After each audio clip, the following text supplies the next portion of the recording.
챕터 2. 태도. 삶의 여정을 결정하는 돛. 조롱하는 적들 앞에서 담대하게 기도하라. 느헤미야 4장 1절부터 14절. 산발랏이 우리가 성을 건축한다함을 듣고 크게 분노하여 유다 사람들을 비웃으며 자기 형제들과 사마리아 군대 앞에서 일러 말하되, 이 미약한 유다 사람들이 하는 일이 무엇인가? 스스로 견고하게 하려는가? 제사를 드리려는가? 하루의 일을 마치려는가? 불탄 돌을 흙 우더기에서 다시 일으키려는가 하고, 암몬 사람 도비아는 곁에 있다가 이르되, 그들이 건축하는 돌 성벽은 여호가 올라가도 곧 무너지리라 하더라. 우리 하나님이여 들으시옵소서. 우리가 업신여김을 당하나이다. 원하건대 그들이 욕하는 것을 자기들의 머리에 돌리사 노략거리가 되어 이방에 사로잡히게 하시고, 주 앞에서 그들의 악을 덮어두지 마시며 그들의 죄를 도말하지 마옵소서. 그들이 건축하는 자 앞에서 주를 노하시게 하였음이니이다 하고, 이에 우리가 성을 건축하여 전부가 연결되고 높이가 절반에 이르렀으니 이는 백성이 마음 들여 일을 하였음이니라. 산발락과 도비아와 아라비아 사람들과 암몬 사람들과 아스돗 사람들이 예루살렘 성이 중수되어 그 허물어진 틈이 메꾸어져 간다 함을 듣고 심히 분노하여 다 함께 꾀하기를 예루살렘으로 가서 치고 그곳을 요란하게 하자 하기로, 우리가 우리 하나님께 기도하며 그들로 말미암아 파수꾼을 두어 주야로 방비하는데, 유다 사람들은 이르기를 흙무더기가 아직도 많거늘 짐을 나르는 자의 힘이 다 아파졌으니 우리가 성을 건축하지 못하리라 하고, 우리의 원수들은 이르기를 그들이 알지 못하고 보지 못하는 사이에 우리가 그들 가운데 달려들어가서 살육하여 역사를 그치게 하리라 하고, 그 원수들의 근처에 거주하는 유다 사람들도 그 각처에서 와서 10번이나 우리에게 말하기를 너희가 우리에게로 와야 하리라 하기로, 내가 성벽 뒤에 낮고 넓은 곳에 백성이 그들의 종족을 따라 칼과 창과 활을 가지고 서 있게 하고, 내가 돌아본 후에 일어나서 귀족들과 민장들과 남은 백성에게 말하기를 너희는 그들을 두려워하지 말고 지극히 크시고 두려우신 주를 기억하고 너희 형제와 자녀와 아내와 집을 위하여 싸우라 하였느니라. 적들의 조롱은 하나님의 일을 막으려는 계교입니다. 느헤미야와 이스라엘 백성이 성벽 재건을 시작하자 산발락과 도비아를 비롯한 적들이 크게 분노하며 그들을 비웃었습니다. 이러한 조롱은 단순한 비웃음이 아니라 백성이 사기를 꺾고 두려움을 심어 하나님의 일을 멈추게 하려는 적들의 전략이었습니다. 그들의 조롱은 실제 능력이 아닌 성벽이 완성될 것을 두려워하는 마음에서 나온 것입니다. 느헤미야는 조롱에 맞서 싸우는 대신 하나님께 기도했습니다. 그는 곧바로 하나님께 우리가 업신여김을 당하나이다 라고 기도하며 탄원했습니다. 인간적인 방법으로 대항하기보다는 모든 상황을 주관하시는 하나님께 문제를 맡기는 믿음의 태도를 보인 것입니다. 또한 기도를 통해 하나님의 도우심을 구하는 동시에 파수꾼을 세워 주야로 방비하게 하는 등 지혜롭게 대처했습니다. 이처럼 기도는 하나님의 음성을 듣고 나아갈 길을 얻는 것입니다. 두려움을 이기는 힘은 오직 하나님을 기억하는 것에서 나옵니다. 조롱이 무력 공격으로 변하려는 위기 앞에서 느헤미야는 백성에게 너희는 그들을 두려워하지 말고 지극히 크시고 두려우신 주를 기억하고 너희 형제와 자녀와 아내와 집을 위하여 싸워라 라고 외쳤습니다. 하나님의 백성은 자신이 왕이신 하나님께 속해 있음을 기억할 때 어떤 조롱과 위협에도 흔들리지 않고 담대하게 사명을 감당할 수 있습니다. 나를 향한 세상의 조롱에 어떻게 반응하고 있습니까? 모든 상황을 하나님께 아뢰는 기도의 무기를 사용하고 있습니까? 두려움이 엄습할 때 크고 두려우신 주님을 기억하며 담대히 나아가고 있습니까? 오늘은 45번째 이야기, 오늘 묵상의 제목은 조롱하는 적들 앞에서 담대하게 기도하라, 이런 제목입니다. 어제에 이어서 오늘도 느헤미야에 대한 이야기를 나누고 있습니다. 느헤미야 이야기를 가지고 제 기억에 벌써 오래된 일인데 우리 교회 강단 앞에 하나하나 벽을 쌓으면서 그 성벽을 재건하고 부흥에 대한 이야기를 했던 기억이 납니다. 그때 제가 말씀을 전하며 가장 인상적이었던 부분이 제가 말씀을 준비했지만 이 부분이었던 것 같아요. 조롱하는 적들 앞에서 담대하게 기도하라.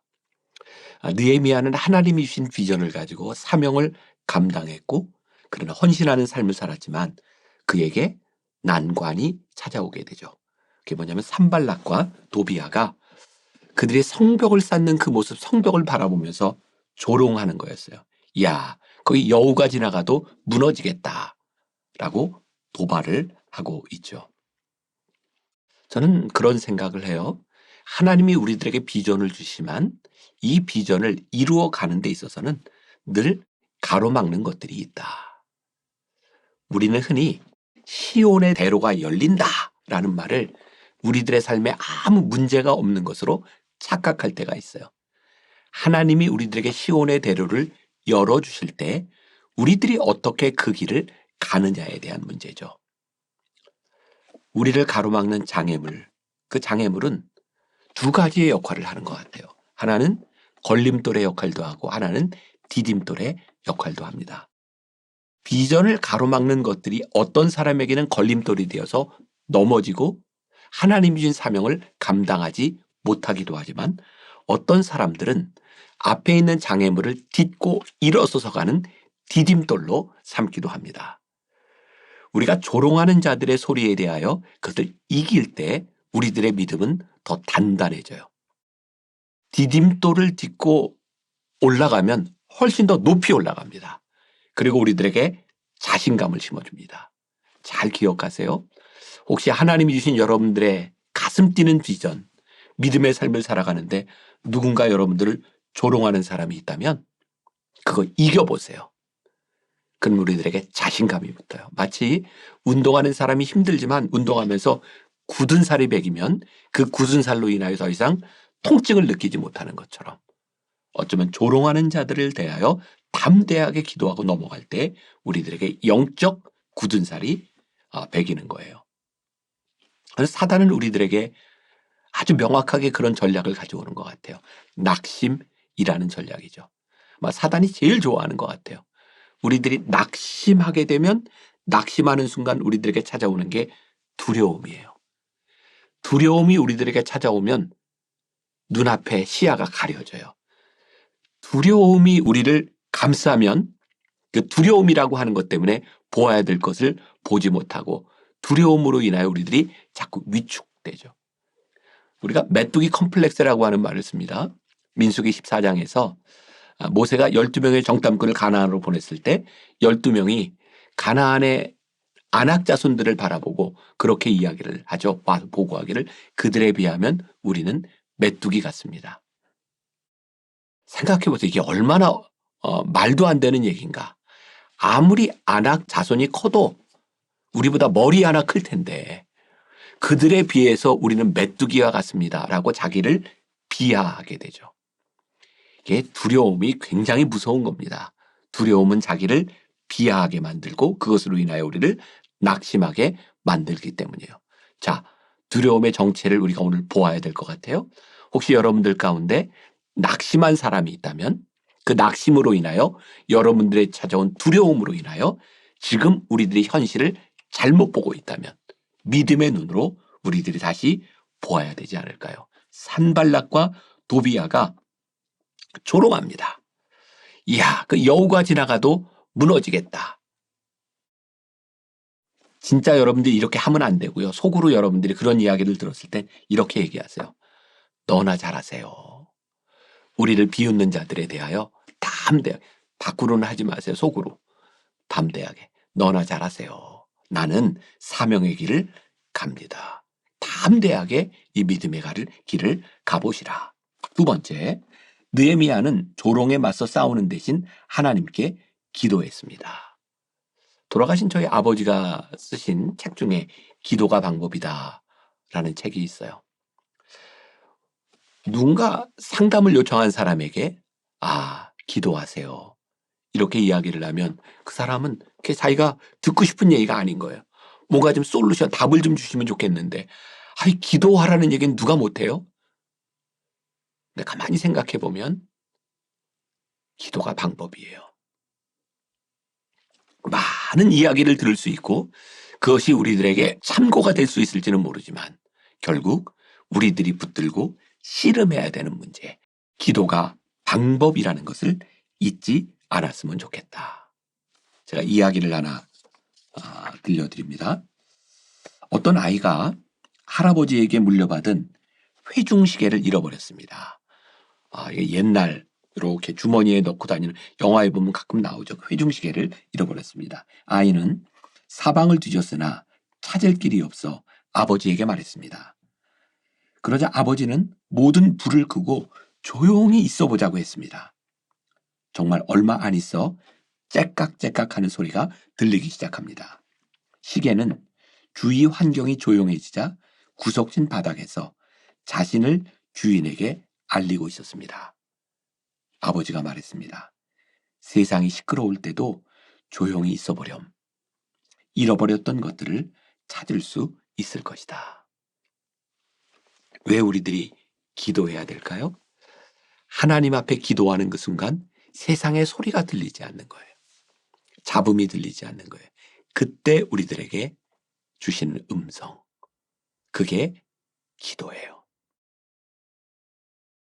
느헤미야는 조롱하는 소리에 맞서서 싸우는 대신 하나님께 기도했습니다.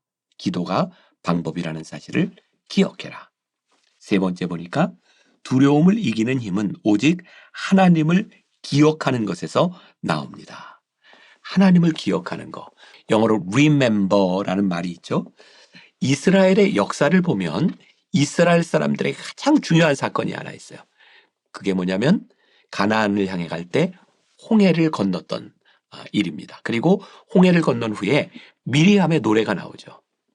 이스라엘 사람들은 그들이 예배할 때마다 그들의 인생의 중요한 시기를 지날 때마다 그리고 아이들을 양육할 때 이 홍해를 건너게 하신 하나님에 대한 이야기를 계속합니다. 왜? Remember. 하나님이 너희들에게 했던 그 일을 기억하라. 그리고 그 일을 기억하게 될 때에 어떻게 되는가? 그 일을 행하신 하나님을 다시 고백하게 되고 그것을 통하여 우리들이 힘을 얻게 되는 거예요. 이런 것을 우리가 뭐라고 이야기하죠? 간증이라고 이야기를 합니다. 간증은 우리들에게 있었던 하나님의 역사를 다시 remember, 기억하는 일이에요. 제가 영성훈련에서 교인들에게 종종 그런 이야기를 합니다. 여러분들이 받은 은혜가 있다면 여러분들의 입술로 고백하십시오. 그러면 그 고백이 여러분들을 붙잡아 줄 겁니다. 자, 적용. 혹시 여러분들 가운데 두려움으로 인하여 힘들어하는 사람이 있다면 우리와 함께 하셨던 하나님의 이야기를 끄집어내세요. 지금 이 시간 여러분들의 마음속에 여러분들의 기억 속에 남아있는 나와 함께 하셨던 하나님의 이야기, 그게 우리를 붙잡아 줄 거예요. 저도 이 부분에서 이렇게 적용하며 살아가요. 저는 목회자니까 벌써 저도 목회를 시작한 지 40년 가까이 되는데 지나오는 동안 하나님이 저에게 주셨던 선명한 비전들과 꿈들이 시간이 지나가면서 희미해질 때가 있어요. 비전이 희미해지면 두려움이 찾아와요. 비전이 희미해지면 나도 모르게 나태해져요. 제가 저를 붙드는 방법 중에 하나가 그때 그 비전으로 다시 돌아가는 거예요. 저에게는 좋은 무기가 있어요. 늘 이렇게 원고를 써놓기 때문에 20년 전, 25년 전 그때 어떤 마음으로 이 원고를 썼는가, 어떤 마음으로 설교를 했는가, 그때의 마음으로 돌아가는 거예요. 저에겐 너무 좋은 제 비전과 제 사명을 붙드는 방법인 것 같아요. 혹시 여러분들이 은혜 받을 때 메모해놨던 것, 일기, 성경에 메모해놨던 것, 여러분들이 들었던 인상적인 은혜스러운 설교 돌아가 보세요. 그리고 오늘 조롱하는 적들 앞에서 우리를 낙심케 하는 것들 앞에서 다시 한번 비전을 붙드는, 또 하나님과의 올바른 관계 속에서 조용한 곳에서 하나님의 음성을 듣는 하루가 될 수 있기를 주님의 이름으로 간절히 축원합니다. 기도하겠습니다. 늘 우리를 조롱하는 사람들이 있습니다. 우리를 비웃는 사단의 세력들이 있습니다. 우리의 길을 꺾어 놓으려고 하는 외부의 적들이 있습니다. 그래서 오늘 우리가 하나님 앞에 간절히 기도합니다. 하나님, 흔들리지 않도록 나를 붙잡아 주옵소서. 오늘 우리들의 성도, 우리 성도들의 삶 가운데 우리 가운데 역사하셨던 믿음의 이야기를 다시 한번 끄집어내는 하루가 되게 하여 주옵소서. 예수님의 이름으로 기도했습니다. 아멘.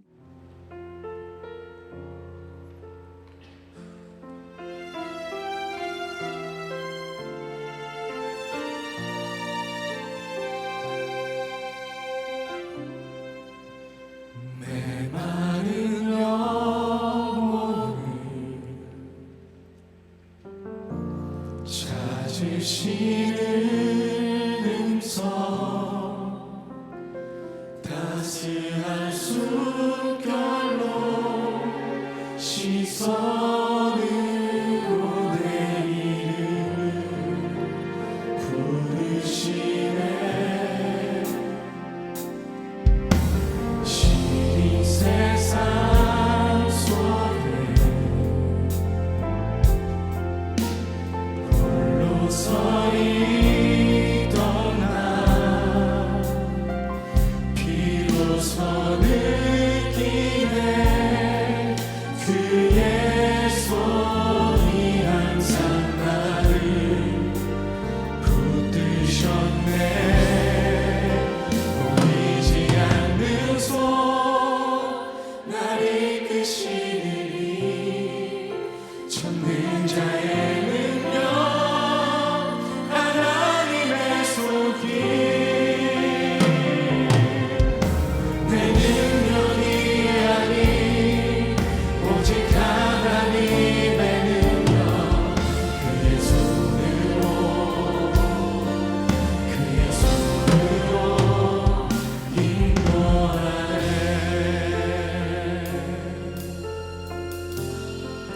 메마른 영혼을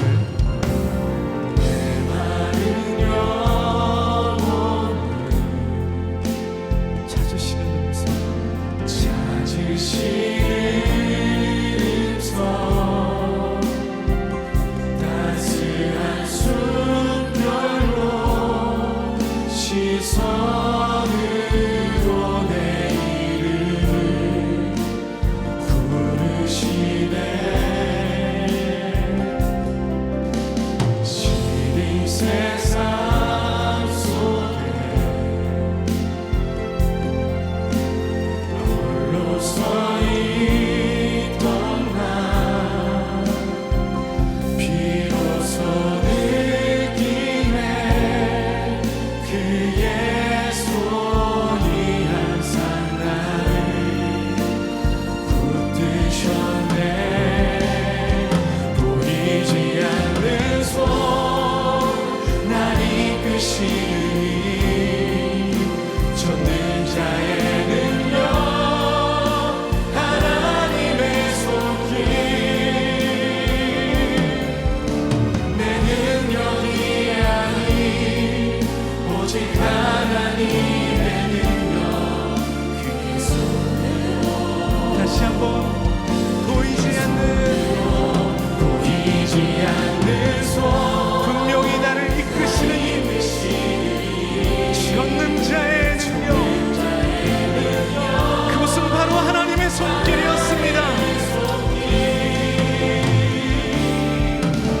내 능력이 아닌 오직 하나님의 능력, 그의 손으로. 여러분의 목소리로